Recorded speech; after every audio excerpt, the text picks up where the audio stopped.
Welcome to Amy's Bookshelf Reviews podcast. Sit back and listen to interviews, discussion about books, and anything else literary. There's always something or someone new on the show. Good evening, listeners. Welcome to Amy's Bookshelf Reviews podcast.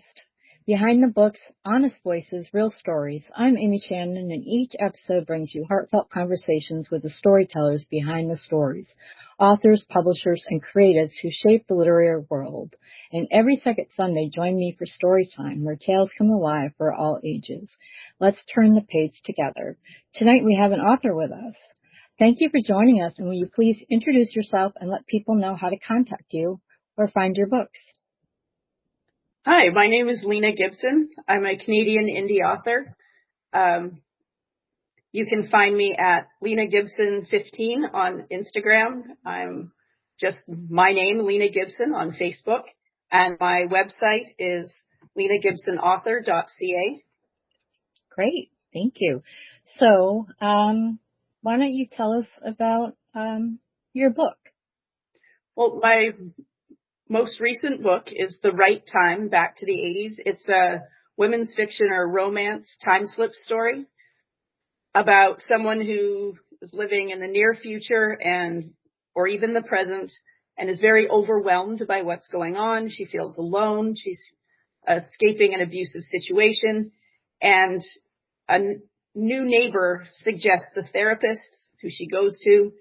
It seems very unconventional. She leaves, makes a wish, and ends up back in 1985. Oh, wow. To be in 1985 again.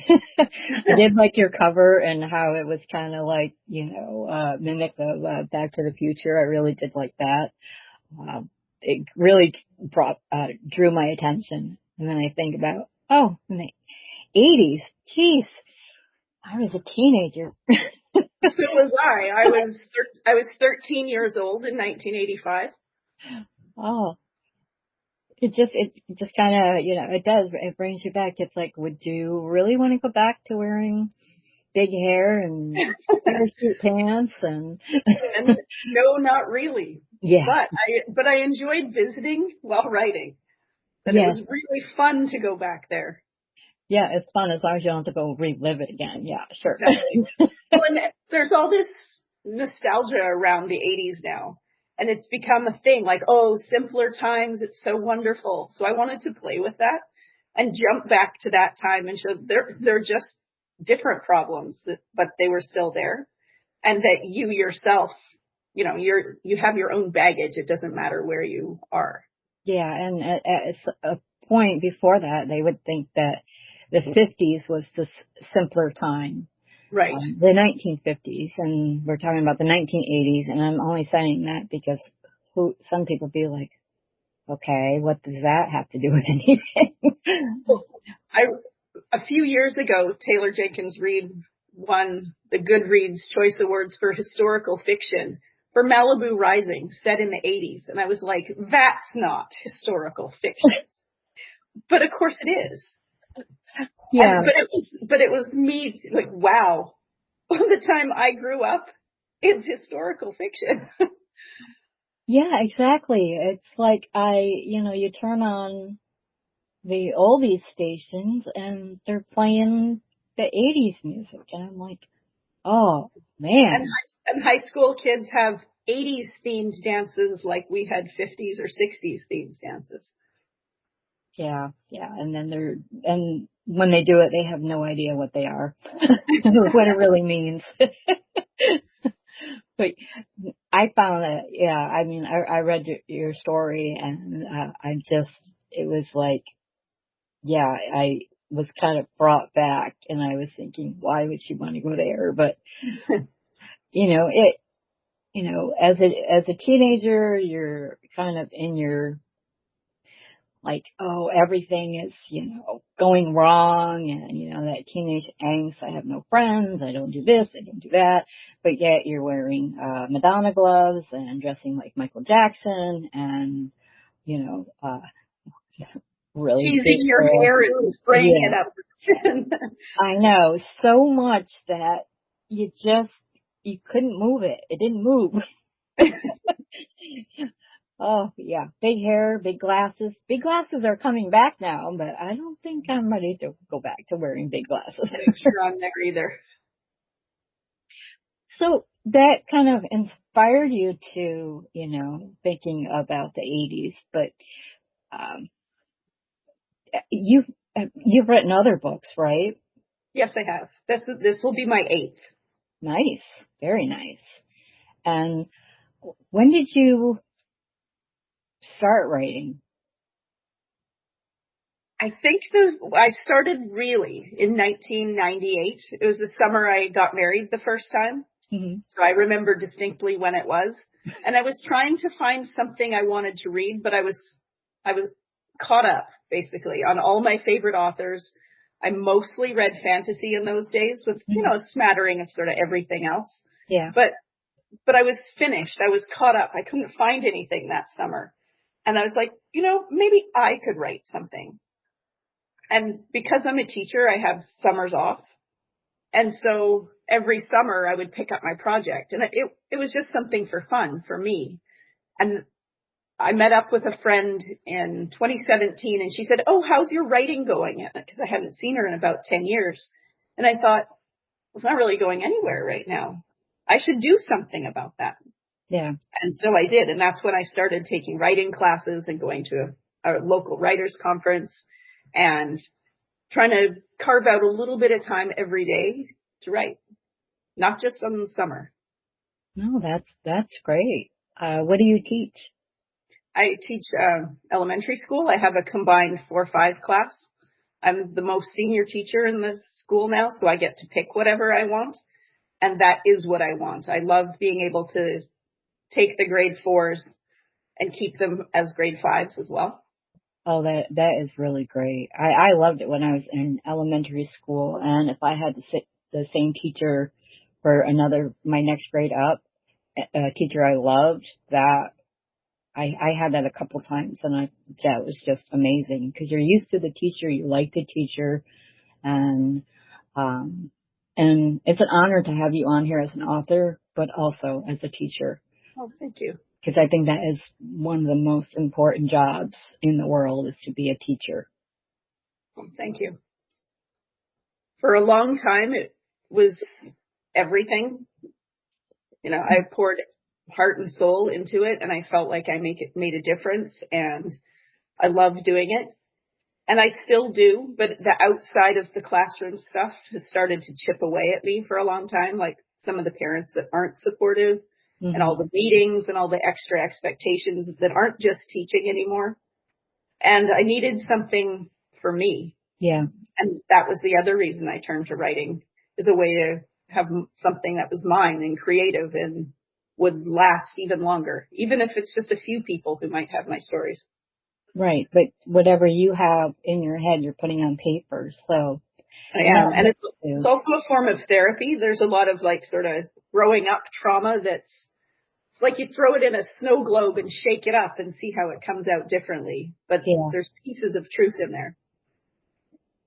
I totally agree with that. I mean, I just recently switched from writing various types of novels, crime dramas. I did a lot with private investigators, and then a couple years ago I was writing a paranormal short story, and I wrote it, and I've never written anything that happened in my hometown. So I decided to do that, and then I named the character after my late grandmother, who I just loved. She lived to be 101, and she was my best friend. So the character ended up being a historian, so I had some research to do, and then that kind of opened up, I love history, so local history, world history, family history. I think there's a lot that we can learn from that. And not everybody learns from the past. But then I wrote a book about how my local town became what it became. And then I wrote some other stuff. And my first children's book that I published, I used to write stories to read to my sons when they were little, because they liked having themselves as main characters. Yeah. And then I just switched over. I just started working on research for a new historical nonfiction book locally. I've been writing articles for the Historical Society, and basically that makes me considered a local historian. So I really love that. That's And amazing. and it's a big change from what I was writing, and I'll still write other stuff, but it's like I found something. It's like, that's why I do what I do for authors. I, Well, it's much I, appreciated. I love helping authors, and I, sometimes, when I'm doing it and they have, um, they want promotions or some other things that I can do for them. Sometimes I'm an editor as well, and I always work within their budget, which not many people actually do that.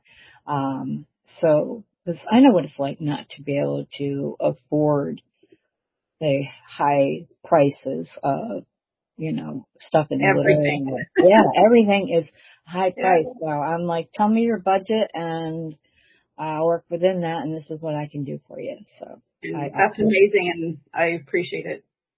I love doing that. And I always get a lot of authors who are like, oh, thank you. And they're, sometimes they're embarrassed that they don't have a lot of money, or that they're disabled and they're having financial problems. I know all that. I have the same stuff. Uh, and I know what it's like not to be able to afford a professional editor, um, and I was lucky to have other people read it for me and tell me the truth and point out mistakes. So, but And that's hard to find someone who really will help a beginning author or somebody new or not widely published. oh Most yeah, people will say they'll read it, but then they don't.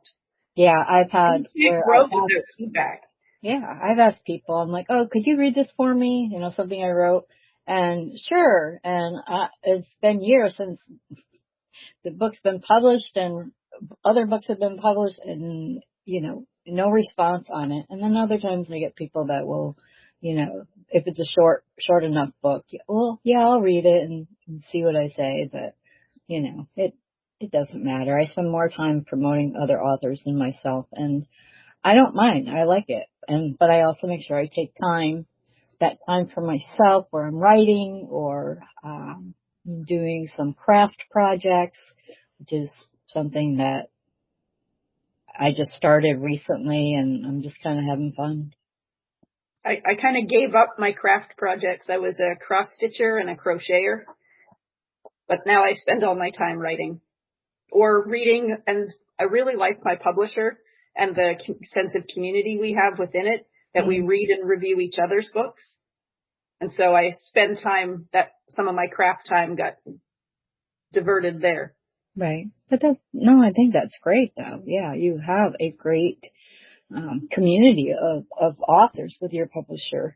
And I just think that, you know, there should be more publishers like that. I know it's a lot of work, but still it's, where the authors that are being representative within a publisher, that they have some type of community. I mean, we have a author community, and there's very different levels of that. I mean, some authors think, oh, well, I'm in competition with every single person who ever wrote a book. And then there are authors that, they're starting out and they're not sure. And sometimes they make the wrong decisions, like spell their name close to famous authors. Yeah, on purpose. Yeah, I had that one time. I wanted to see what the latest Stephen King book was, and I saw it, and I'm like, wait a minute, that's not how he spells his name. Mm. And he writes, and this guy, he doesn't, he spells it Steven, Right. and I almost bought it because he was in the same genre, but Right. obviously it was on purpose, because they were like right side by side. And Right. it's like, That's okay. awful. Yeah. And I'm like, this is I think that we're way better off helping each other get somewhere. That is not a competition. We're boosting each other. exactly. And that's how Black Rose Writing, my publisher, does it. And I'm part of an online writing academy, the Creative Academy for Writers out of Vancouver, Canada, that is also like that. And you can turn to people and say, can you read this 10 pages? Or will you promote my book and I'll promote your book? And please, everybody's helping everyone all the time. That's great. Yeah, that is really great to have something like that. And I've known, and it's actually there's other type of publishers that I hear the same kind of thing. And those are the ones that are like, connect with me and say, hey, I've got these authors. Would you read their books? And, it's those ones that are all about like really the community of authors and things like that. So I definitely, I always keep my ear out, and there's always ones if somebody wants to, I keep a list in my head of the ones that if somebody wanted to send their book to something and it fit, and because I know how these publishers work, I'm like, oh, try this one, see what happens. So, if you want to, you can read a small excerpt if you wanted to. Okay, I would like to. I'm going to read something from this new one, The Right Time, Back to the 80s. So this is from chapter 4. Okay. Andy awoke twice that night, a strangled scream escaping each time. Vague flashes of Dylan's face lingered as she lay in the strange dark room, gasping while his dream words lingered. You're nothing, and nobody cares about you. The anger in his face sent chills through her, and she made a decision. She wouldn't continue like this, frightened of her nightmares. She would call Dr. Fossey on Monday to set up an appointment. Andy hated talking about her past, but she suspected getting to the bottom of her feelings now would show them rooted in her childhood.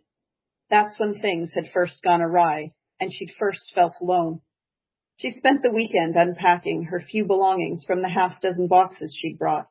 When she examined the house, she no longer saw a stinky, run-down rental, but a place where she could get her life back in order, a life free of Dylan. With her personal space in order, she attacked the never-ending mountain of schoolwork that needed marking. Plus, the new, complicated report card program took a level of tech savvy which made her want to scream. All the menus had moved, and squinting at the size 8 font made her eyes ache. Monday morning, Andy drove to work as usual, fighting gridlock traffic. Though her school was 20 minutes away, the drive took over an hour and left her a soggy wreck, as she was always only one accident away from arriving late.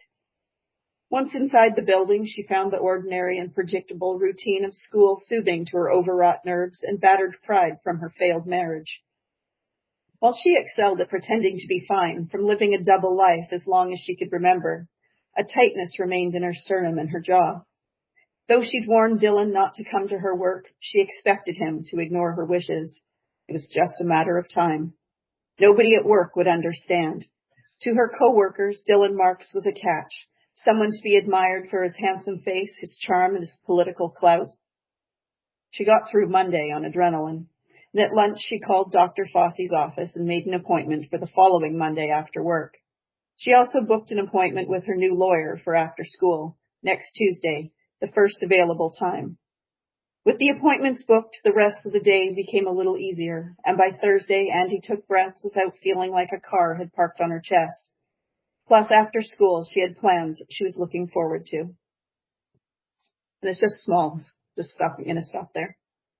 That is very intriguing. So I'm sure that our listeners are going to be like ready to pick up that book because, if you remember the 80s and you want to hear more about Andy's story, this is definitely the book to pick up and read. Well, and I probably should have read more, but no, that's okay. I want to leave it yeah, pick it up and find it. Exactly. get it, and this is what's going to happen, and read it. And if you read it, please write a review. Reviews are very important to authors. So the character Andy, what made you, I don't know, how did she come about? Yeah, exactly. How did she come about? Let's see. Her name came from one of my favorite movies in the 80s, was where I started. So there's lots of pieces that combine. My brain is strange. Okay. So her name, Andy, is the name of Andy, Molly Ringwald's character in Pretty in Pink. Oh, yes. And it was one of my favorite movies in about 1985, 1986. Yep. And my sister and I got dropped off at the movie theater for one of the first times by ourselves to go to a movie, and we had to stay and watch it twice because my mom was going to the only other movie theater across town with her boyfriend to see a long movie, to see Out of Africa. Oh. And so she couldn't come back and pick us up, so we just had to stay. And we watched it twice back to back in the theater. And so that was part of it and I've rewatched it many times. But that was her name, Andy. But I also read a book by Leigh Bardugo called The Ninth House. And there was a character named Alex, but her real name was Galaxy. And I loved that idea of having a really unexpected real name to go with a nickname. And so I play with that in this book, that there's people who call her Andretti and Andromeda or Andrea, but her name is Andy. So that was where her name came from. And when I was looking at putting someone backward into the 80s, I just randomly picked 1985 and thought, what is happening? Because that's the middle of the 80s. Yep. I thought, what is happening there? And so I looked and saw that was the year that Back to the Future came out. And I was like, this is the reason. This has to be 1985. And again, I just played with that through the book about Back to the Future and have it. I wanted to have all those 80s movies that I loved so much be part of the story, not just there. Yeah. And she worked at a video store because I worked at video stores. Yeah. Video stores where people used to go in and they would rent a movie on VHS, and then it went to DVD, and then they all pretty much closed up. But there was this browsing that's different in person than just picking something where you're streaming a movie. Yeah, exactly. You pick it up and you read the back and, wander around, and is this the one? And it's a little bit more like going to a library. Yeah, and looking at the big, huge posters they'd have about, Arnold Schwarzenegger or even with Back to the Future, all those things. It was just part of it. And then, like you said, being able to go to the movie theater without your parent, that was like a big thing. Well, exactly. The nearest movie theater was an hour away from where we lived. And so we didn't go very often. And if it took an hour to get there, and we went grocery shopping in that town almost every Saturday, but you weren't going to stay with your groceries and go to a movie. Right. And it was and that was when, you would have to call in by phone to the movie listings and find out what was playing. Yep. And we didn't do that very often. So coming to town, you drove past the theater and you're looking to see what plays. Yeah. And, occasionally you could convince someone to bring you the hour back the next day to watch it. Exactly. Yeah. And this is a great conversation with you. And I really thank you for being on the show. I really am honored that you came on here. And if you have, anytime in the future you have other books you want to talk about, I would gladly have you back on the show. Well, thank you. I have a new book about every 6 months, so great. I'd like to take you up on that. Sounds good. So it's the end of another great conversation. Thank you for being on the show, and thank you, audience, for listening. If you wish for you or your book to be on the show, go to amysbookshelfreviews.com/podcast. Schedule your pre-recording. Please follow this podcast on Spotify. I'm Amy Shannon. Be safe, be well, and always be kind. Tune in here again next week for another tantalizing discussion. Thank you for listening to Amy's Bookshelf Reviews podcast.